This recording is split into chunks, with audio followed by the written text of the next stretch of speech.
Bismillahirrahmanirrahim. Assalamualaikum warahmatullahi wabarakatuh. Salam dan bahagia Bapak dan Ibu guru hebat. Perkenalkan, nama saya Herman, CGP Angkatan 11 Kabupaten Wajo dari UPTD SD Negeri 366 Salukbulo. Pada kesempatan ini saya akan menyajikan hasil tugas saya modul 1.4 tentang aksi nyata menyebarkan pemahaman dan penerapan pengalaman budaya positif.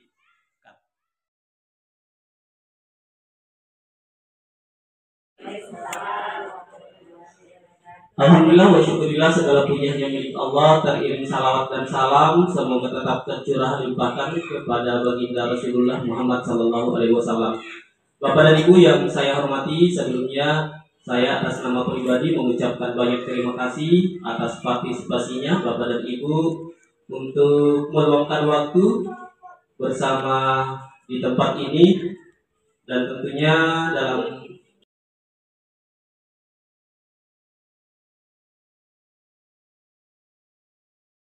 kemudian permohonan maaf kepada Bapak dan Ibu, kita luangkan waktunya sejenak. Dan adapun yang ingin saya sampaikan ini hampir sama dengan diseminasi, karena alhamdulillah beberapa pekan yang lalu sudah saya pelajari pada kegiatan program guru penggerak, karena masih status CGP, calon guru penggerak angkatan 11 Kabupaten Wajo, dan kita ada tuntunan untuk menyebarkan pemahaman dan penerapan pengalaman. Dan ini tertera pada modul 1.4. Mungkin ada yang berkata apa itu modul 1.4, karena alhamdulillah modul 1.1 sudah kami laksanakan. Sedangkan untuk modul 1.4 ini kami dari CGP itu mendapatkan tugas untuk membuat aksi nyata, yang aksi nyatanya ini harus diimplementasikan dan disebarkan kepada rekan-rekan di sekolah. Nah, ini terkait tentang budaya positif. Mungkin ada yang berkata apa itu budaya positif dan apa-apa isinya, kenapa sangat penting untuk diterapkan di lingkungan sekolah. Nah, budaya positif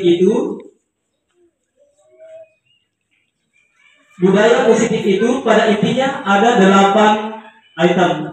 Dari 8 item ini akan saya jelaskan secara singkat. Nantinya kalaupun ada yang ingin dipertanyakan bisa sambil kita sharing, karena ini akan sangat besar dampaknya khusus di sekolah kita. Nah, mungkin ada yang bertanya kenapa pada saat beberapa pekan yang lalu saya mendadak memanggil 2 anak. Karena itu pada saat itu saya sudah berada pada segitiga restitusi. Yang mungkin ada yang bertanya apa itu segitiga restitusi, nanti kita akan secara step by step akan kita jelaskan. Kemudian yang pertama, poin pertama tentang budaya positif. Tetapi jauh lebih lanjut tentang penjelasannya ini, saya sangat terinspirasi dengan di SD Baramamase kemarin itu, dia mencoba menerapkan budaya tabik.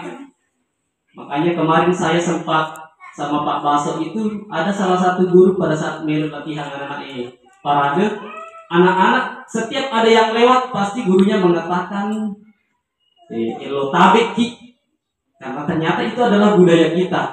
Dan saya lihat di pondok pesantren kemarin itu, setiap anak-anak yang sempat kita berpapasan dengannya pada saat kita jalan sempat bertemu, pasti meskipun kenal atau tidak kenal, ketika mereka mengatakan mereka yang kita dapatkan itu lebih tua, mereka langsung menundukkan badan dan mengatakan tabik.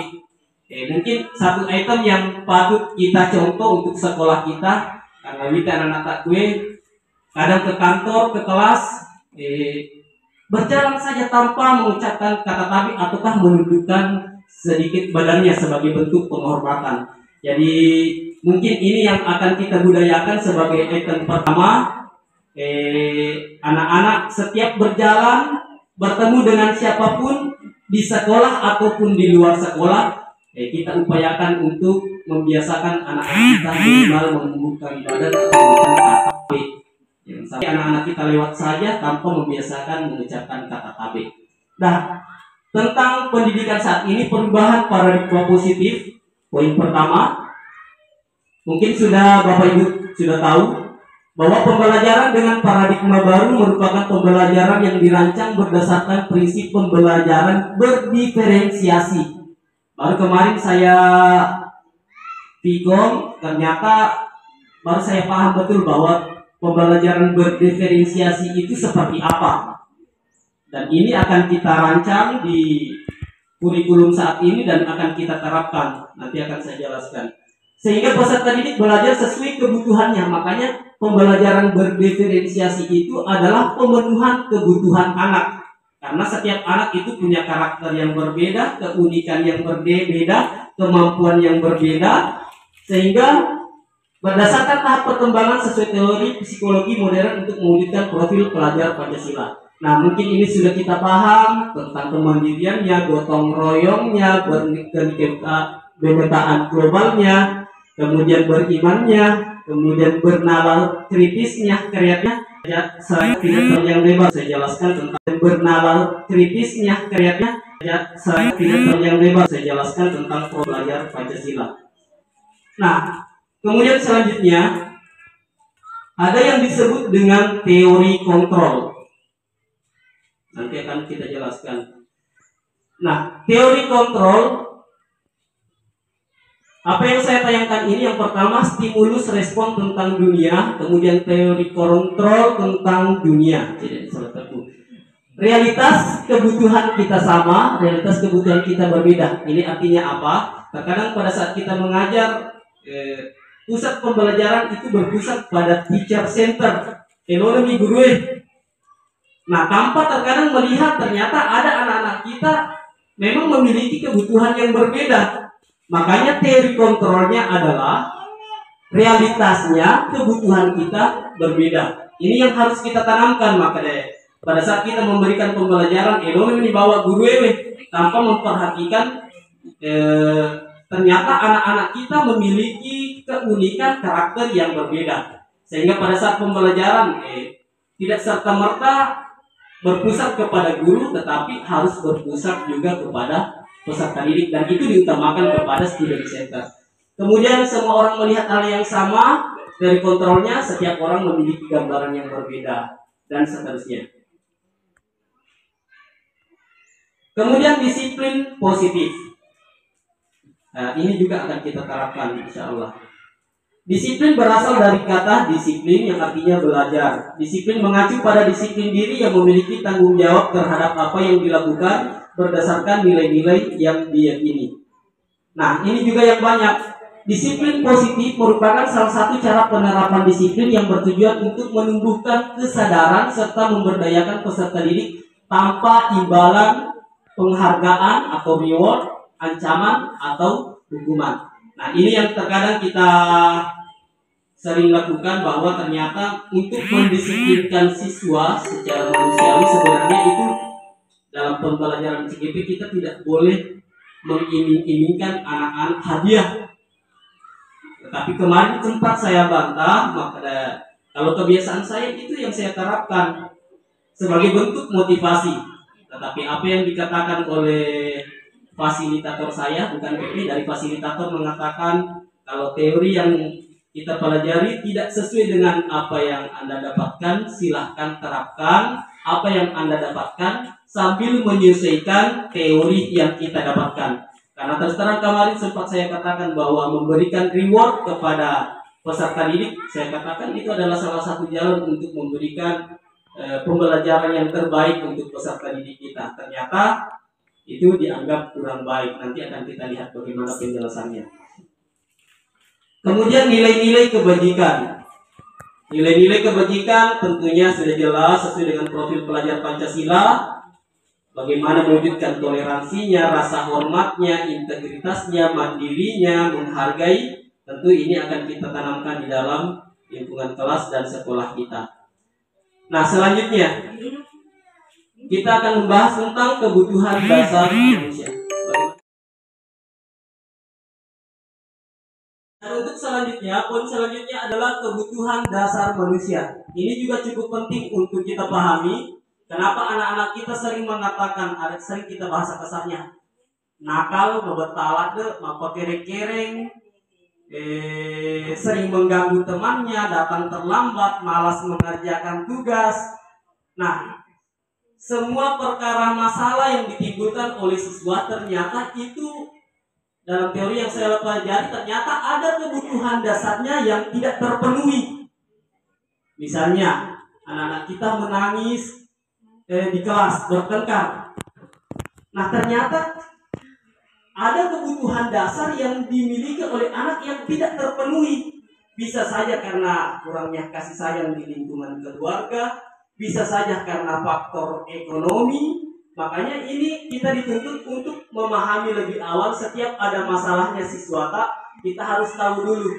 Pasti ada kebutuhan dasarnya yang tidak terpenuhi.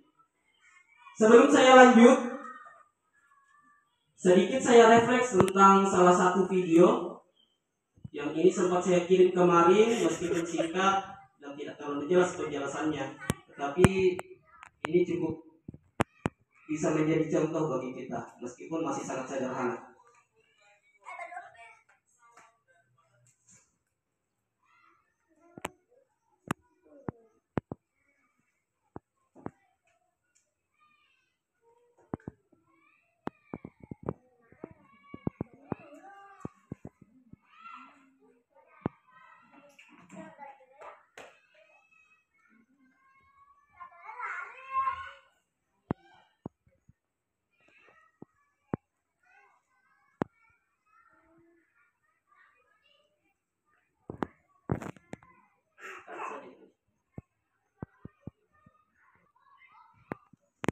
Assalamualaikum warahmatullahi wabarakatuh.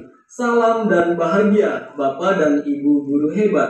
Perkenalkan, nama saya Herman, CGP Angkatan 11 Kabupaten Wajo. Pada kesempatan ini, saya akan menyajikan hasil tugas saya demonstrasi kontekstual modul 1.4 tentang penerapan segitiga restitusi. Adapun skenario tentang praktik segitiga restitusi dari dua kasus yang saya sajikan pada video kali ini.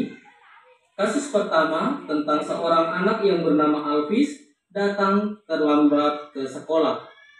Pada kasus yang kedua, salah seorang siswi yang bernama Caca tidak fokus mengikuti ujian, bahkan menyontek jawaban temannya pada saat ujian. Berikut video yang telah saya buat.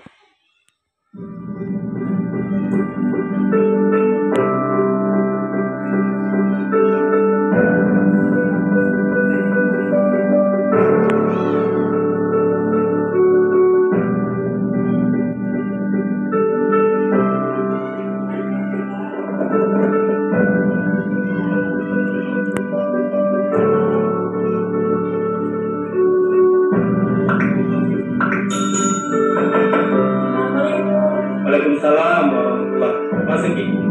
Pagi Alvis. Sehat. Istirahat. Kira-kira Alvis tahu tidak? Tadi sampai ke apa tidak terjadi dan bermaksud tidak apa yang salah. Kalau boleh kata tahu.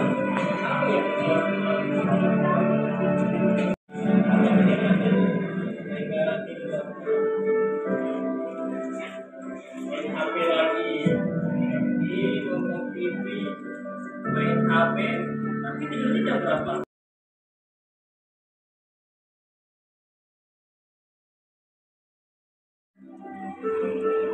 Harus disiplin dan tepat waktu, harus disiplin dan tepat waktu.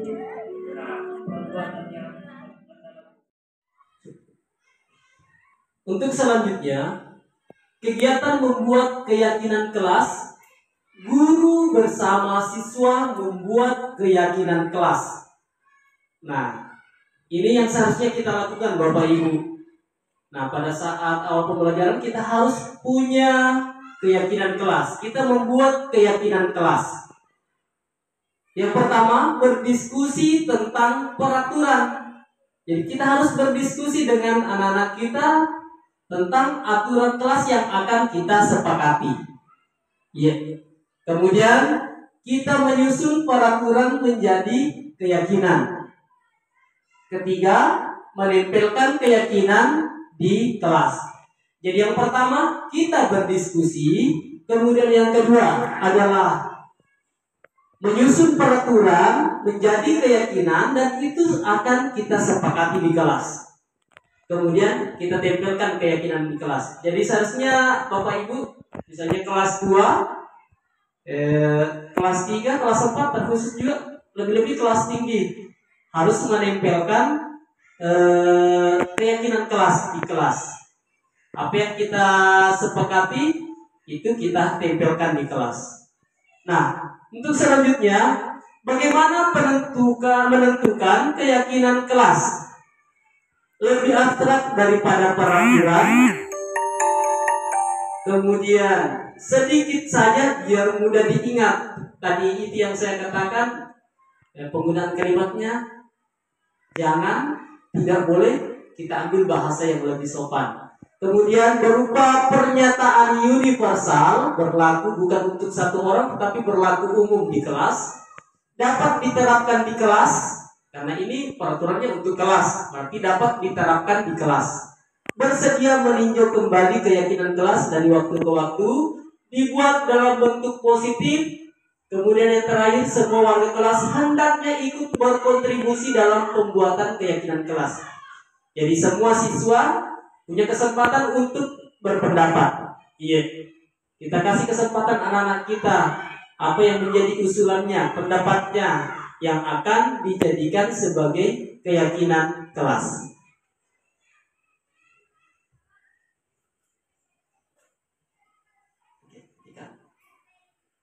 Aduh.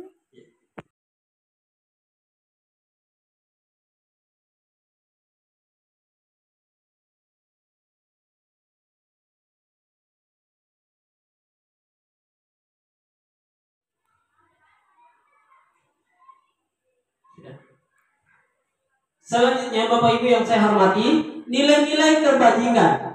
Nilai-nilai kebajikan adalah nilai-nilai yang telah disepakati bersama, lepas dari suku, bangsa, agama, bahasa maupun latar belakangnya. Contoh, nilai kebajikan institusi atau organisasi. Yang pertama, profil pelajar Pancasila. Mungkin Bapak dan Ibu sudah paham, bahkan lebih paham mungkin daripada saya tentang profil pelajar Pancasila. Beriman dan bertakwa kepada Tuhan Yang Maha Esa, berakhlak mulia, berkeadilan global, gotong royong, mandiri, bernalar kritis, kreatif. Kemudian program PYP-nya toleransi, rasa hormat, integritas, mandiri, menghargai, antusias, empati, keingintahuan, kreativitas, kerjasama, dan percaya diri.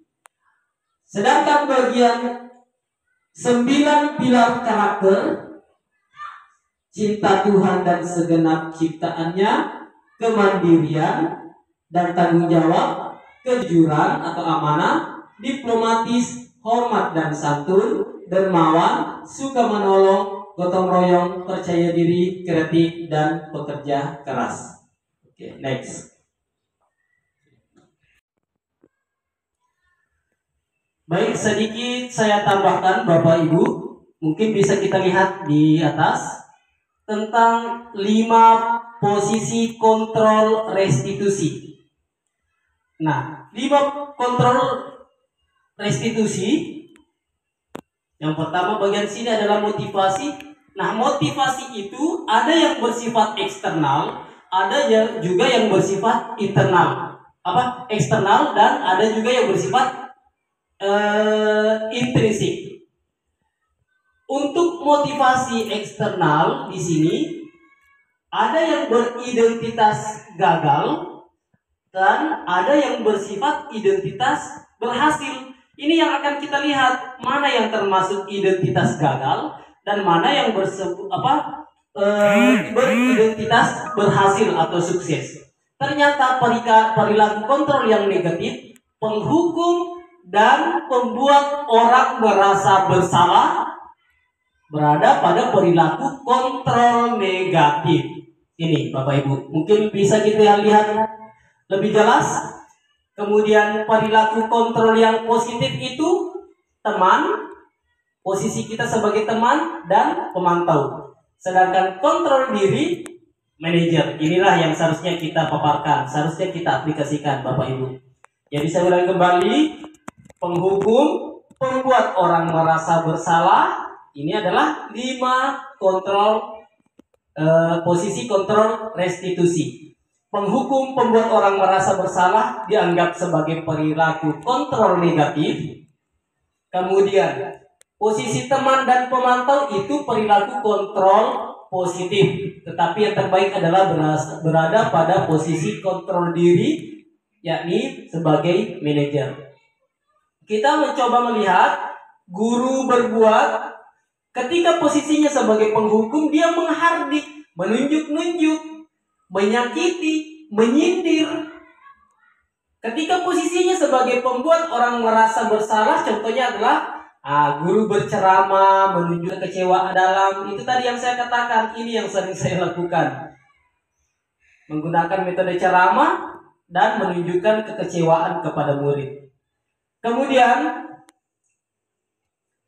kalau posisinya teman, tadi seperti sama halnya dengan Ibu Anti, guru kelas 1. Iya, posisinya katanya sebagai teman. Berarti dia membuat alasan-alasan untuk murid-muridnya. Kemudian pemantau menghitung dan mengukur, kalau manajer mengajukan pertanyaan-pertanyaan. Ini yang seharusnya kita kaji, mengajukan beberapa pertanyaan, mengkaji apa alasannya, mengapa melakukan, sampai siswa merasa bahwa kesalahan tersebut, apa yang dilakukan adalah sebuah kesalahan dan kita pastikan tidak akan melakukannya. Kemudian, contoh, kalau ini tadi motivasinya guru berbuat, sekarang kita lihat posisinya sebagai bentuk motivasinya guru berkata yang sering diucapkan. Contoh kalimatnya kalau penghukum, kalau kamu tidak melakukannya, saya akan bla bla bla. Jika kamu datang terlambat, maka akan saya hukum dengan lari keliling lapangan. Itu contoh. Kemudian, kalau posisinya sebagai pembuat orang merasa bersalah, biasanya guru berkata, kamu sudah mengecewakan ibu bapak. Bapak sangat kecewa dan lain sebagainya. Kemudian, kalau posisinya sebagai teman, biasanya guru mengatakan, lakukan untuk bapak. Ya sudah, nanti bapak ibu bantu bereskan. Silahkan kerja nak, nanti bapak ibu akan membantu. Itu adalah posisinya sebagai teman. Sedangkan sebagai pemantau, biasanya guru berkata, apa peraturannya, apa konsekuensinya, apa yang telah kamu lakukan, apa yang terjadi sekarang. Berarti apa yang diucapkan oleh guru itu adalah salah satu bentuk posisi kontrol positif sebagai pemantau. Kemudian yang terakhir adalah kontrol diri. Biasanya guru atau manajer, biasanya guru berkata, apa yang kita yakini, apa ya kamu meyakini hal tersebut. Kalau kamu meyakininya, apakah kamu akan memperbaikinya? Kalau kamu memperbaikinya, kira-kira perbuatanmu tersebut menggambarkan apa tentang dirimu? Apa yang harus kamu lakukan? Nah, pada dasarnya inilah posisi kita sebagai manajer. Kita akan menggali alasan-alasan dari anak-anak kita mengapa melakukan kesalahan dan bagaimana solusinya terhadap setiap kesalahan yang dilakukan.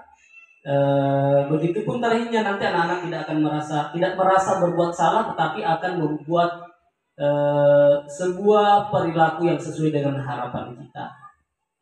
Oke, baik, lanjut.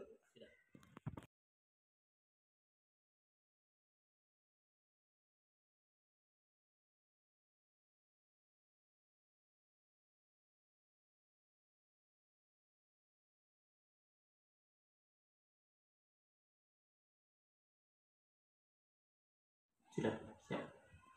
Ya, baik Bapak dan Ibu, tentang kebutuhan 5 kebutuhan dasar manusia.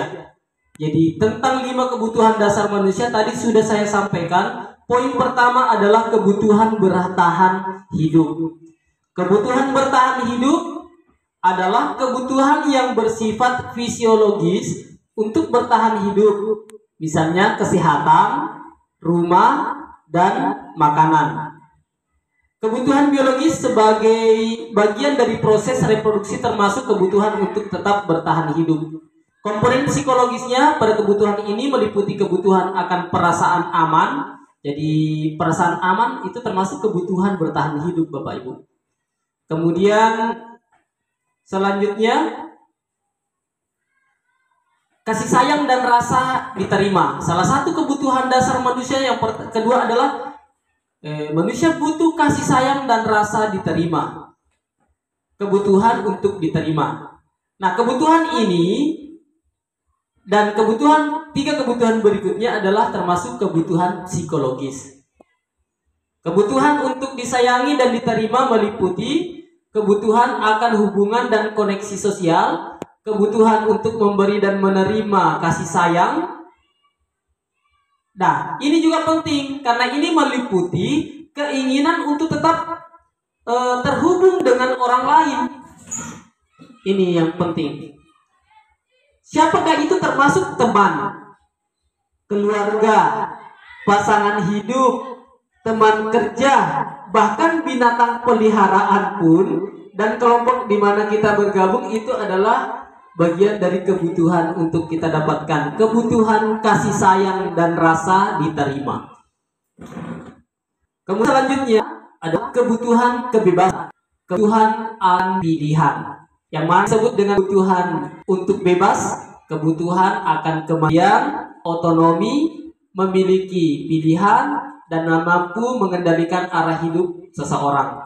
Anak-anak dengan kebutuhan kebebasan yang tinggi menginginkan pilihan, mereka perlu banyak bergerak. Makanya kalau sering lihat anak-anak yang banyak bergerak, suka mencoba-coba, tidak terlalu terpengaruh oleh orang lain, senang mencoba hal baru dan menarik. Nah, pada dasarnya dia punya kebutuhan hidup, terutama kebutuhan akan pilihan atau kebebasan. Kemudian selanjutnya adalah kebutuhan kesenangan.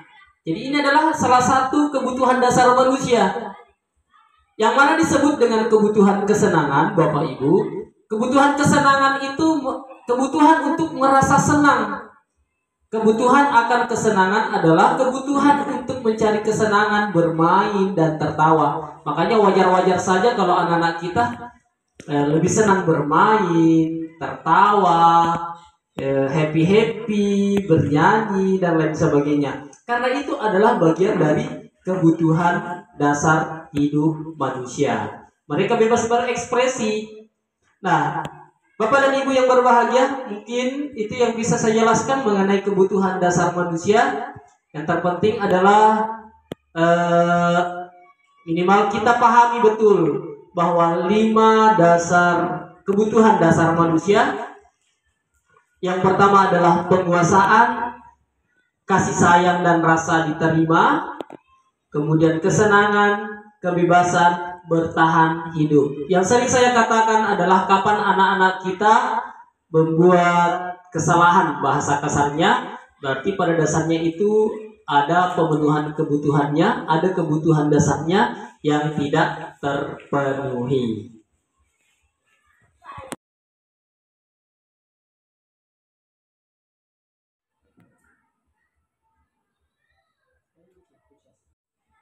Ciri-ciri restitusi yang membedakannya dengan program disiplin lainnya. Yang pertama, restitusi bukan untuk menebus kesalahan, namun untuk belajar dari kesalahan. Makanya video yang saya putarkan tadi, saya mencoba mempraktekkan dengan anak kita. Tadi itu Alvis sama Caca. Saya mencoba menyusun bentuk segitiga restitusi. Nah, ternyata sebagai bentuk pernyataan bahwa restitusi itu bukan untuk menebus kesalahan, namun untuk belajar dari kesalahan. Sehingga pada dasarnya seharusnya anak-anak tidak merasa berbuat salah. Makanya kalimatnya di situ, sebagai manusia, setiap manusia pasti pernah berbuat salah. Makanya seharusnya kita mengikutkan kalimat tersebut. Setiap manusia pasti pernah berbuat salah. Bapak pun sering melakukan kesalahan. Nah, karena ini adalah salah satu solusi, jadi restitusi bukan menebus kesalahan, namun untuk belajar dari kesalahan. Dengan segitiga restitusi yang kita lakukan,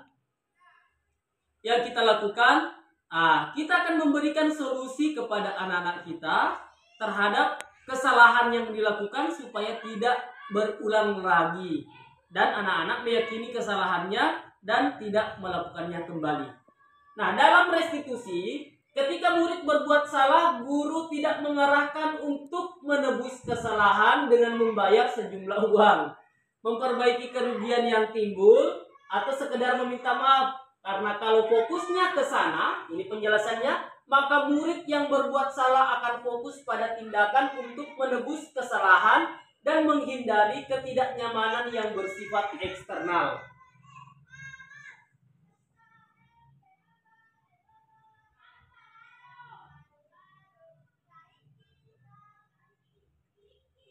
Ini juga penting untuk kita pahami. Dari restitusi memperbaiki hubungan. Memperbaiki hubungan. Jadi dengan adanya restitusi akan memperbaiki hubungan dan memperkuatkannya, membantu murid-murid dalam hal mereka ingin menjadi orang seperti apa dan mereka ingin diperlakukan. Kemudian restitusi adalah tawaran, bukan paksaan. Mudah-mudahan setelah ini segitiga restitusi, saya pribadi bisa mencoba untuk menerapkannya, sehingga sedikit demi sedikit ada perubahan sikap dari anak-anak kita. Terima kasih.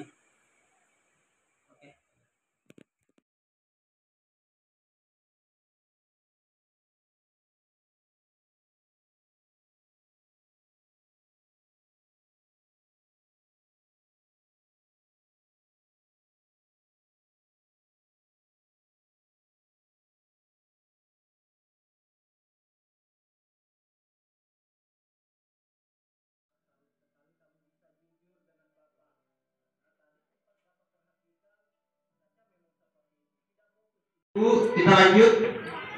Nah, dari kasus tadi ternyata dua permasalahan yang muncul. Pertama, ada yang terlambat, yang kedua memang karena tidak fokus mengikuti ujian, artinya tidak siap ujian. Nah, ketika kita ingin mengkaji, ternyata 5 kebutuhan dasar manusia menurut Dr. William Glasser. Ternyata yang pertama adalah penguasaan, bertahan hidup, kesenangan, kebebasan, kasih sayang, dan rasa diterima. Nah, dari 5 kebutuhan dasar ini bisa menjadi acuan bagi kita bahwa ternyata ketika anak bermasalah, ketika ada masalah terhadap peserta didik kita, bisa saja karena penguasaan. Yang mana disebut penguasaan? Misalnya di dalam satu kelas, ia yang menjadi paling top di kelasnya, ia paling hebat di kelasnya. Ternyata itu adalah kebutuhan penguasaannya yang perlu diperbaiki. Kemudian kesenangannya, mungkin di rumahnya terlalu banyak suruhan orang tuanya sehingga waktu untuk bermainnya kurang. Ternyata di sekolah, ternyata kebutuhan dasarnya di sisi kesenangannya yang kurang, kebebasannya yang kurang. Kemudian lanjut, motivasi perilaku manusia. Ini kenapa anak-anak kita sering berbuat salah? Bisa saja yang pertama untuk menghindari ketidaknyamanan atau hukuman. Kemudian untuk mendapatkan imbalan, ia melakukan satu hal, hanya tujuannya menghindari hukuman, mendapatkan imbalan, kemudian untuk menjadi orang yang mereka inginkan dan menghargai diri sendiri dengan nilai-nilai yang mereka percaya. Ini contohnya apa? Misalnya satu ketika kita suruh anak-anak kita untuk membersihkan kelas. Ternyata ada satu anak berada pada posisi pertama. Ia mina fego ina sabat. Dene lo yere hukuman ko guruta. Pada polis lagi maka de wasari. Yere karo hukuman bukan karena faktor kesadaran. Nah, ada juga anak ketika dijanji, ini yang sering terjadi, yang sering saya alami. Hanya ingin mendapatkan imbalan. Niki maaf lah, teks Pancasila minggu depan dapat hadiah 5 permen. Nah, tanpa disadari ternyata anak-anak kita melakukan hal tersebut hanya ingin mendapatkan imbalan. Tetapi sering saya katakan tidak apa-apa kita terapkan ini mendapatkan imbalan selama kita ikuti secara kontinu. Artinya apa yang didapatkan oleh anak-anak kita itu akan berkelanjutan. Misalnya saya di rumah di TPQ, anak-anak yang sudah mampu menghafal misalnya doa-doa salat, insya Allah akan ikut mandi-mandi, ikut rekreasi. Kalau sudah hafal semua, mulai dari niatnya sampai salam sampai doa-doanya, kita ikutkan. Anak-anak mungkin berada pada posisi ini, ia melakukannya hanya ingin mendapatkan imbalan. Karena kalau kita tidak hafal, kita tidak bisa ikut pergi. Tetapi ini harus kita ikutkan dengan secara konsisten dan kontinu. Karena kapan anak-anak kita misalnya doa salat dan selalu melaksanakan salat, secara otomatis meskipun pada awalnya mendapatkan hadiah, tetapi secara terus-menerus mereka secara tidak langsung akan menghafal apa yang kita perintahkan. Tetapi teori mengatakan ini tidak boleh kita berlakukan dan fokus pada di sini. Jadi ada anak-anak melakukan sesuatu hal karena memang menghindari ketidaknyamanannya, maka mereka sedikit burta anti, maka mereka sedikit burta bu alfi mahola dan anak fataktom. Mereka melakukannya karena menghindari hukuman. Yang kedua, hanya ingin mendapatkan penghargaan, maka itu ya apa dapat hadiah. Nah, dan yang seharusnya kita tanamkan adalah bagaimana anak-anak kita melakukan sesuatu karena berdasarkan ingin menghargai dirinya sendiri dengan nilai-nilai yang mereka percaya.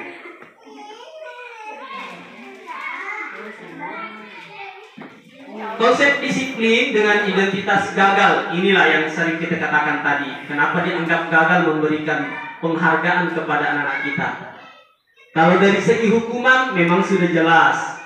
Meskipun kadang kita memberikan hukuman yang bersifatnya mendisiplinkan siswa, menyakitkan, tidak nyaman, murid menjadi takut, mesti tahu nak jo ke sekolah pada mereka hukuman, memaksa nah pasti ini ada jo ke sekolah nasabah. Ketika terima hukuman, murid menyembunyikan kesalahannya, masuk busuk pun dipegoi meskipun ia melanggar, kemudian murid menjadi rendah diri, dan ini akan kita hindari. Memberikan hukuman kepada siswa karena sasarannya akan menyakitkan, anak-anak merasa tidak nyaman, kemudian anak-anak akan merasa takut, kemudian memaksakan diri, dan murid menyembunyikan kesalahan. Kemudian selanjutnya penghargaan, ini memberikan imbalan atau hadiah.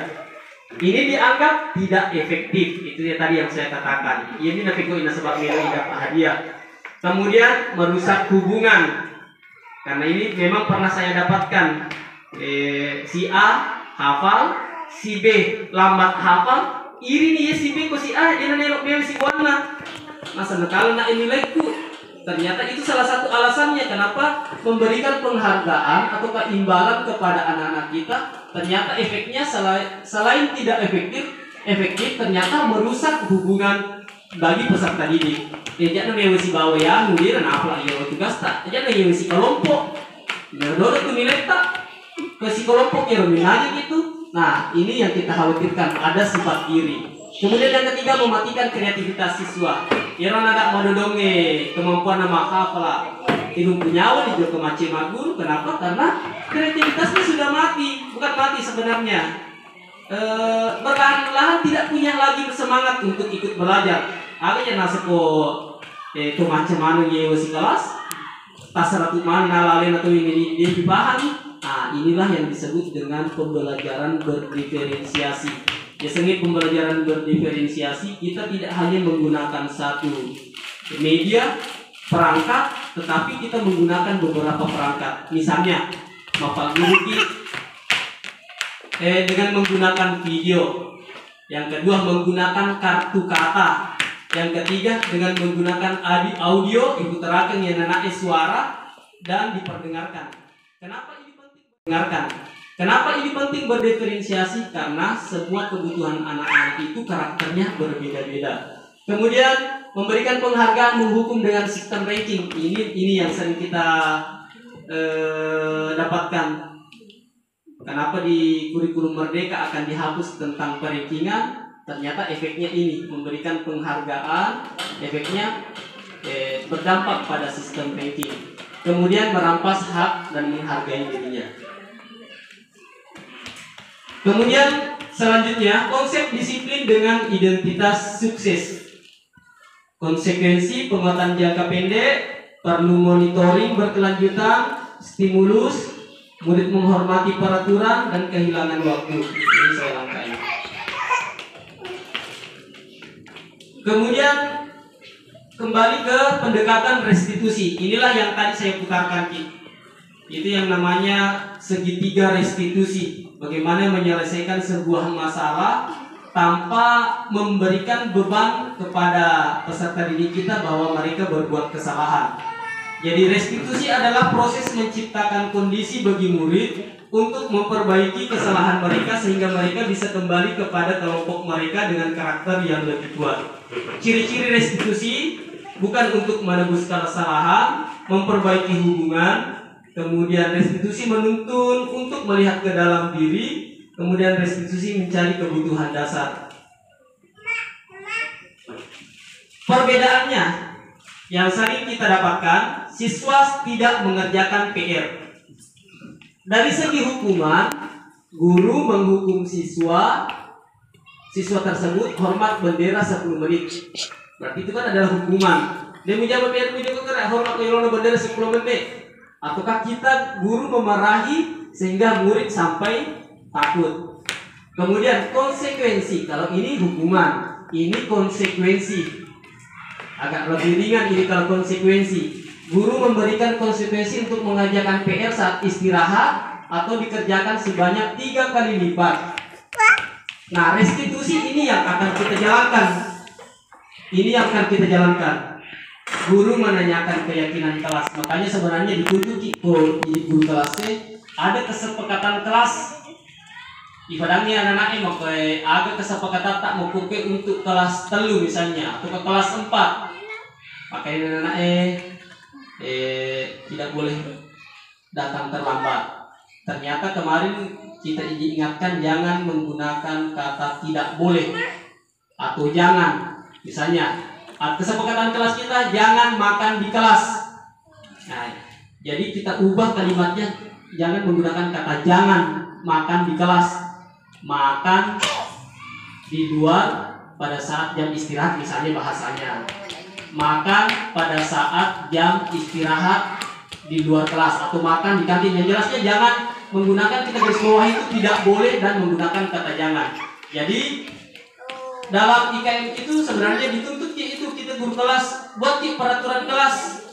Apa yang menjadi kesepakatan kita sehingga pada saat anak kita melanggar kita kembalikan kita kesepakatan biasa ke kelasnya kurang ya sedih. Apa yang telah kita sepakati itulah yang akan kita lakukan karena itu sesuai dengan nilai-nilai kebajikan. 5 posisi kontrol restitusi. Sebagai penghukum, pembuat rasa bersalah, sebagai teman, pemantau, manajer. Ini pernah saya coba pelajari, ternyata yang sering banyak saya lakukan adalah penghukum dan pembuat rasa bersalah. Ia ada yang menjadi PDOE. Kalau teman mungkin sering, bahasa gua anti paling seperti teman. Pada yang ada si buana si bawa siswana. Wih, ini ke si manu ke ini ke si manu ke bos. Itu berarti dia restitusinya sebagai teman. Kalau saya pribadi sama Pak Guru Kak, saya selalu ingin membuat anak-anak rasa bersalah. Itu cara bahasaku, anak-anak selalu akan merasa bersalah. Ternyata itu tidak efektif. Tetap guru maka deh. Dia menjamin lari Korea. Dia menghukum. Pemantau, manajer. Pemantau, dapat bawah mi. Ternyata kita seharusnya berada pada posisi manajer. Tahu alasannya kenapa tidak mengerjakan PR. Itulah tadi solusinya adalah segitiga restitusi sesuai dengan video. Kalau kita di mana, meskipun pada dasarnya kalau kita pikir ada siapa bawa kita ada sih yang pikir gimana nyero, ada sih urusanmu ke bola, naga kau sih makmu magi muter lambat magi si mau HP. Meskipun pada dasarnya makanya urusan relo anak-anak tetapi tetap kita kembalikan bahwa posisi kontrol yang terbaik kita adalah manajer. Kita harus tahu kondisi anak-anak kita dan pada mana anak-anak. Kita lihat contoh penerapannya. Kalau penghukum di situ ada patuhi aturan sekolah lalu berdiri di depan barisan. Itu posisinya sebagai penghukum. Kemudian pembuat rasa bersalah, menjadi upati. Berapa kali bu guru harus memberitahu kamu, bu guru kecewa sama kamu. Maka kira-kira itu mau kelas ke sana nih padang. Ini yang sering saya lakukan. Kok caranya anak bersalah setting. Ternyata itu tidak efektif. Kemudian pemantau, kamu sudah melanggar apa peraturan dan konsekuensinya, berarti konsekuensinya. Terlambat masuk belajar, berarti nanti setelah belajar orang-orang sudah keluar, kamu tambah lagi 10 menit karena 10 menit terlambat masuk belajar. Itu sebagai pemantau atau memberikan konsekuensi. Kalau teman, ini ayolah yang tertib, buat guru bangga. Kali ini tidak apa-apa kamu salah. Ini sering dilakukan di kelas rendah, di PDC ini bawang sebagai teman, posisi guru sebagai teman. Nah, ini yang kita harapkan sebagai manajer. Apakah kamu tahu kesalahanmu? Semoga aja kesalahan tak. Kira-kira bagaimana kamu akan memperbaiki kesalahan ini? Tapi kemarin sempat saya katakan, apakah ini sudah efektif untuk kita jalankan? Ternyata jawabannya disesuaikan dengan kondisi nasabah itu anak. Jawabannya disesuaikan dengan kondisi nasabah itu anak. Belum itu pak hukum apa mayor pegobi. Tapi di sekolah kita saya katakan luar biasa anak-anak kalau ini kita pakai dari segi manajernya. Nah, sahabat kita karakter anak-anak tidak ada yang berlebihan. Ini sekali lewat persibuana di pedangi mereka dingin meskipun dari segi menghukum posisi kita sebagai penghukum atau pembuat rasa bersalah ini yang saya lakukan ternyata betul-betul mampu kita terapkan ini. Nah pada kakak SMA lo menivalesi magina apa koro magi muter nampak tidak sama dengan kita di SD. Kalau di SMA macam-macam tetapi kalau di SMA bisa saja ini sebagai pembuat rasa bersalah sebagai penghukum karena karakternya yang berbeda. Nah inilah yang akan kita jalankan. Ada keyakinan kelas. Kenapa dianggap penting? Karena ini akan kita jalankan. Kemudian selanjutnya segitiga restitusi. Ini yang tadi saya putarkan di video.